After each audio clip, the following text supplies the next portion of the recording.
നമ്മുടെ ഒരു സുഹൃത്തുണ്ട്, ഒരു പെൺകുട്ടി. അവൾ വേറെ സുഹൃത്തിനോട് പറഞ്ഞൊരു സംഭവം.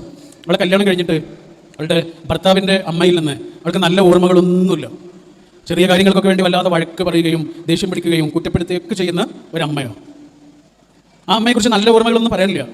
പക്ഷെ അവൾ പറയാ, അവൾ ഗർഭിണിയായിരിക്കുന്ന സമയത്ത്, ആദ്യത്തെ ഗർഭത്തിൻ്റെ എല്ലാ പേടിയും ആകുലതകളോടെയും ആ കുട്ടി ഉള്ള സമയത്ത് ഒരു ദിവസം വല്ലാതെ വേദന ഉണ്ടായി.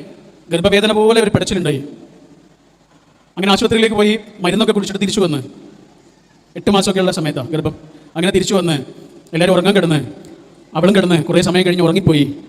കുറേ സമയം കഴിഞ്ഞപ്പോൾ ആരോ ഒരാളിങ്ങനെ തൊടുന്നത് പോലെ അവൾക്ക് തോന്നി. ആരോ തൊടുന്നത് പോലെ, തലോടുന്നത് പോലെ തോന്നി. അപ്പോൾ അവൾ മെല്ലെ കണ്ണ് തുറന്നിങ്ങനെ നോക്കുമ്പോൾ അത് ആരാന്നറിയോ? അമ്മ. അവൾക്ക് ഇതുവരെ നല്ല ഒരു ഓർമ്മയും കൊടുത്തിട്ടില്ലാത്ത അമ്മ. അപ്പോൾ അവൾ പറയാം, ഞാൻ ഉറങ്ങിയതുപോലെ തന്നെ പോയി. അമ്മ എന്ന് പറഞ്ഞാൽ എൻ്റെ മനസ്സിലേക്ക് ഒറ്റപ്പാതി രാത്രിയിലെ ഒരു തലോടൽ മാത്രം ബാക്കിയാവുന്നു. ഇതാണ് കാരുണ്യം.